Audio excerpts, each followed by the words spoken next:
pažvelkite į šią tobulo skonio duoną be glitimo. Kodėl ji geriausia? Na, viskas paprasta. Šiame maistingų medžiagų ir džiaugsmo kupiname kąsnelyje telpa geriausios Fabricio savybės ir jo meilė savo žemei.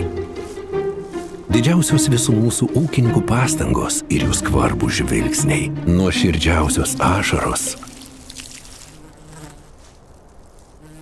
ir geriausias seksas.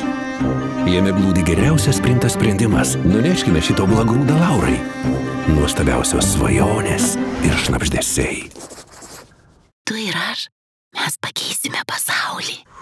Jį gamino darbščiausi pirštai, stiprios rankos, maišiusios ir minkiusios tešlą, su nuoširdžiu o ir švenčiausia tyla. Tik pažvelkite į šią duoną be glitimo. Šis mažas gardus stebuklas pagamintas iš geriausių ir svarbiausių dalykų.